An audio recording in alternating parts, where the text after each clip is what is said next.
दोस्तों, इमरजेंसी पर राहुल गांधी को घेरने चले थे प्रधानमंत्री मोदी, मगर दांव पड़ गया उल्टा, खुद ही फंस गए। बहुत स्वागत है आप सभी का। आप देख रहे हैं द राजनीति का विशेष सेगमेंट खबर और विश्लेषण। मैं हूं जब्बार खान। दोस्तों, क्या वाकई आपको लगता है कि मौजूदा वक्त की मोदी सरकार संविधान के मामले पर किसी भी पार्टी को घेरने की स्थिति में है?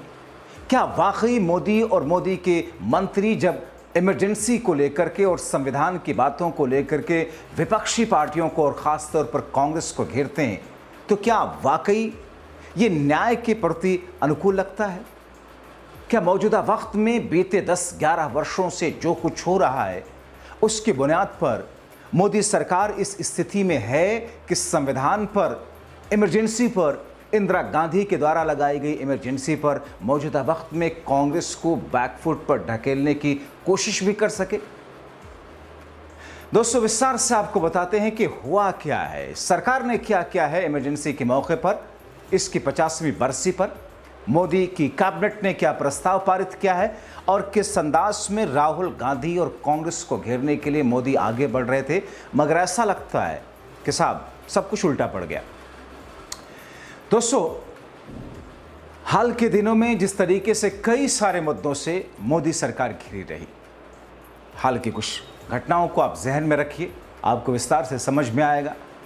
चाहे वो वक्फ कानून का मामला रहा हो, जिस पर सुप्रीम कोर्ट का फैसला गर्चे अभी तक ना आया हो, लेकिन स्टे लगाना सुप्रीम कोर्ट का उन प्रावधानों पर मोदी सरकार के लिए एक हार रही है। पहलगाम की जो आतंकी घटना थी जिसमें हमारे 26 लोगों की जानें गई, आज तक अभी तक सरकार उन आतंकियों तक पहुंच नहीं पाई, ढूंढ नहीं पाई। जांच में कौन थे, कितने थे, कहां से आए थे, कहां गायब हो गए, पुलवामा अटैक की तरह आरडीएक्स कैसे आया, कहां भाग गए वो लोग, आज तक इस जांच में कुछ नहीं आया। ऑपरेशन सिंदूर के जरिए जिस तरीके से पाकिस्तान के आतंकी अड्डों को हमारी सेना ध्वस्त कर रही थी, मगर अमेरिका के दबाव में उसे अचानक रोक दिया गया। ऑपरेशन सिंदूर पर विपक्ष की जुबानी, उनके मुताबिक बीजेपी घर घर सिंदूर बांटने का प्रोग्राम बना चुकी थी, लेकिन विपक्ष के घेरने की वजह से मामला रुक गया। और अब दोस्तों, जबकि बिहार विधानसभा का चुनाव न सिर्फ बिल्कुल सिर पर है, बल्कि सियासी माहौल गर्म है। और 25 जून का दिन, आज से ठीक 50 वर्ष पहले, जब आधी रात को संविधान और लोकतांत्रिक मूल्यों का गला कथित तौर पर घोट दिया गया था, जिसको लेकर के कांग्रेस पार्टी की तरफ से माफिया भी आई हैं, जिसको लेकर के एक तरीके से आशाता दिखाई गई है कांग्रेस लीडर की तरफ से। मगर 50वीं बरसी पर मोदी सरकार ने जो कुछ किया, जो कुछ कहा, उसे सुनना और देखना जरूर चाहिए। मगर कैसे उस पर कांग्रेस ने उनकी सारी के सारे किए कराए पर पानी फेर दिया, बताते हैं। दोस्तों, 50वीं बरसी के मौके पर मोदी की कैबिनेट बैठक में एक प्रस्ताव पारित किया गया। इस प्रस्ताव में 1975 में लगे आपातकाल को लोकतंत्र की हत्या बताया गया, जिसमें लोकतंत्र की रक्षा, संविधान के मूल्यों को दोहराया गया। बीजेपी सरकार ये कह रही है कि हम लोकतंत्र की रक्षा करेंगे, संविधान के मूल्यों को हम सही तरीके से रखने में कामयाब हैं, आगे भी इनके मूल्यों को सही तरीके से सहेज के रखेंगे। मोदी सरकार की तरफ से कहा गया कि आपातकाल के पहले और उसके दौरान देश में लोकतांत्रिक मूल्यों का हनन हुआ, नागरिकों के मौलिक अधिकारों को छीना गया, कई निर्दोष लोगों के अत्याचारों को सामना करना पड़ा। गजब है दोस्तों। वो मोदी सरकार जो कि वक्फ कानून के मामले पर जिस तरीके से फंडामेंटल राइट्स की धज्जियां उड़ाती हुई कथित तौर पर दिखी, और सुप्रीम कोर्ट ने इसी वजह से उसके कुछ बिंदुओं पर स्टे किया था। वो मोदी सरकार जिसमें खुद प्रधानमंत्री मोदी की तरफ से चुनावी रैलियों में कहा जाता है कि साहब अगर ये वाली जीत गए जो ज़्यादा बच्चे पैदा करते हैं, आपका मंगलसूत्र छीन ले जाएंगे। वो मोदी सरकार जिस राज्य में मॉब लिंचिंग की इतनी ज़्यादा घटनाएं हुई, पहले भी होती थी, लेकिन घटनाओं का जो आंकड़ा है पहले के मुकाबले ज़मीन और आसमान का फ़र्क रहा। वो सेंट्रल गवर्नमेंट मोदी सरकार जिसके अधीन उत्तर प्रदेश की सरकार, जहां पर सीधे सीधे अल्पसंख्यकों को उनके फंडामेंटल राइट्स के लिए उन्हें रोका जाता है, उनको उनकी छत पर नमाज तक, ईद की नमाज वो भी आधे घंटे की होती है, वो भी सुबह सुबह जब लोग सोए होते हैं, आमतौर पर 7 बजे, 6:30 बजे, 8 बजे से पहले पहले, आमतौर पर सड़कों पर भीड़ भी नहीं होती है। उस दौरान भी उनके पासपोर्ट और लाइसेंस जब्त किए जाने की बात की जाती है। हिंदुस्तान की गंगा जमुनी तहजीब, जिसमें ईद पर सेवैयां और होली पर दूसरे मौक़ों पर गुजिया और दूसरी मिठाइयाँ खिला करके गले मिलने का रिवाज रहा है, उस रिवाज को ख़त्म करने के लिए पुलिस अधिकारी जब ये कहते हैं कि साहब आपको घरों में कैद रहना होगा, तो फिर लगता है कि संविधान के मूल्यों के रक्षक वाकई क्या हमारे नेता हैं? वो मोदी सरकार जिसके अयोध्या के एक सांसद के प्रत्याशी, लोकसभा सीट के प्रत्याशी लल्लू सिंह, वो कहते हैं कि 400 पार का नारा इसीलिए दिया गया है मोदी सरकार की तरफ से, मोदी की तरफ से, क्योंकि 400 सीटें आप दे दीजिए, हम संविधान बदल देंगे। एक नहीं हजारों मिसालें हैं जिस पर आज मोदी सरकार ये कहती है कि साहब गलत किया कांग्रेस ने, इंदिरा गांधी ने, ऐसा हुआ वैसा हुआ। हम भी मानते हैं इंदिरा गांधी के वक्त में जो कुछ किया गया वो लोकतांत्रिक मूल्यों का गला घोटना था, स्थिति कैसी भी क्यों ना रही हो। मगर उस वक्त जो भी फैसला इंदिरा गांधी की सरकार की तरफ से लिया गया, वो फैसला देश की जनता के लिए एक तरीके से ठीक नहीं था। मगर उसके 50 वर्षों के बाद भी आपने देखा, संसद के भीतर आपने देखा होगा कैसे उंगली उठा उठाकर प्रधानमंत्री नरेंद्र मोदी खुद उस पर जिस अंदाज में घेर रहे थे। मगर संसद के भीतर मूल्यों के अधिकार, संविधान के अधिकार और संविधान और बाबा साहब अंबेडकर को लेकर कैसे बीजेपी के बड़े नेता बोलते नजर आए। खुद अमित शाह भी उसमें शामिल हैं। मैं इसलिए कह रहा हूं क्योंकि उनके खिलाफ केस उत्तर प्रदेश की कोर्ट में उसी मामले में चल रहा है।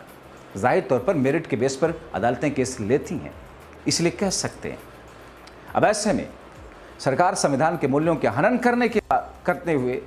को रोकने की बात करते हुए संविधान की रक्षा की बात करती है। लोग इस पर अलग अलग तरह के मीम बना रहे हैं। खैर, मगर दूसरी तरफ कांग्रेस अध्यक्ष मोदी के उपहास वाले जुमले, खुद के घर शीशे के होने के बावजूद दूसरे के घरों पर पत्थर फेंकने वाले कदम पर ऐसा पलटवार उन्होंने किया कि पूरी बीजेपी तिलमिला गई। उन्होंने कहा, कांग्रेस पार्टी पूरे देश में पिछले 1 साल से संविधान बचाओ आंदोलन चला रही है, इससे बीजेपी घबराई है। जिनका देश की आज़ादी के आंदोलन में कोई योगदान नहीं, जिनका संविधान निर्माण में कोई योगदान नहीं, जिन्होंने संविधान का विरोध किया, उसकी कॉपी जलाई, वो कांग्रेस पार्टी के संविधान के ऊपर नसीहत दे रहे हैं।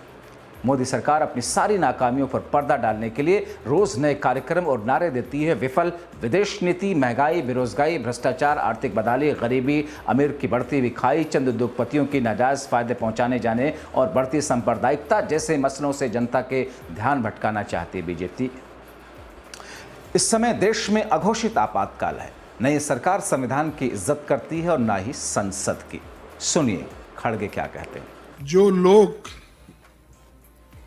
संविधान बचाओ की बात अब कर रहे हैं, इमरजेंसी 50 साल होने के बाद इमरजेंसी का फिर से वो बार बार दोहरा रहे हैं। जो चीज को सभी ने भूल दिया था और ये जो चीज समाप्त हो गई थी, इसको उछालने के लिए वो फिर कोशिश कर रहे हैं। साथियों, जिनका देश की आजादी के आंदोलन में कोई योगदान नहीं रहा और जिनका संविधान निर्माण में कोई योगदान नहीं रहा, उनके कोई लोग इस संविधान को बनाने में कोऑपरेट नहीं किए, तो हमेशा संविधान के खिलाफ बात करते गए। और जो संविधान बाबा साहब अम्बेडकर, पंडित जवाहरलाल नेहरू जी और सभी ने, कांग्रेस के नेताओं ने कॉन्स्टिट्यूएंट असेंबली में बहुत दिन तक बहस करके एक संविधान तैयार किया था, उस संविधान को भी उन्होंने रामलीला मैदान में जलाया। और उन्होंने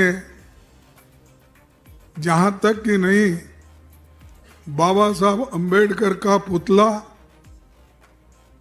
नेहरू जी का और गांधी जी का फोटो उन्होंने जलाई।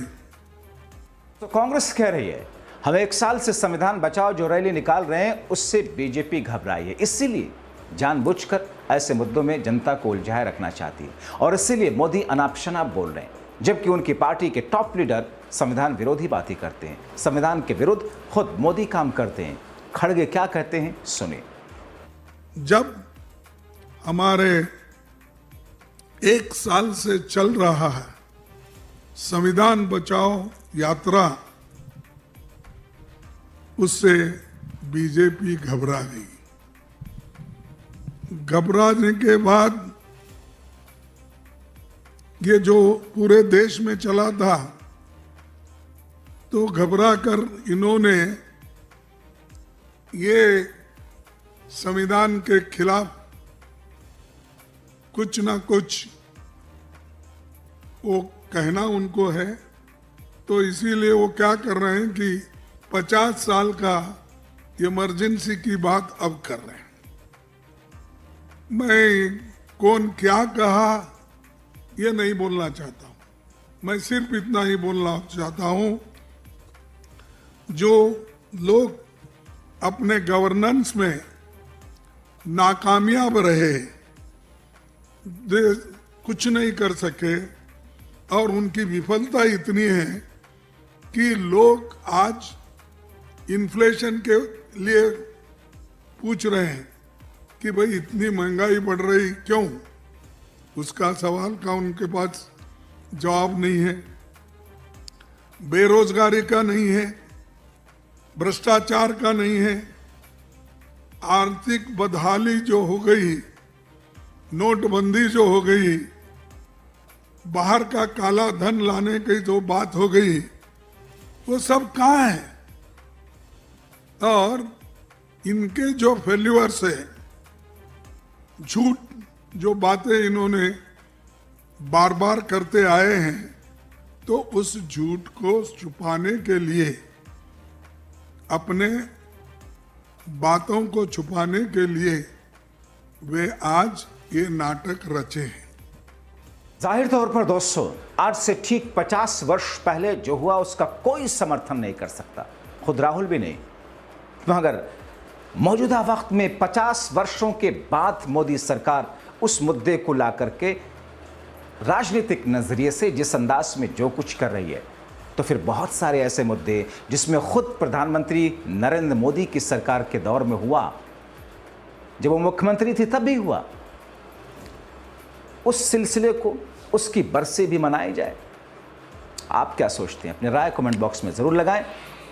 अभी के लिए इतना ही, शुक्रिया।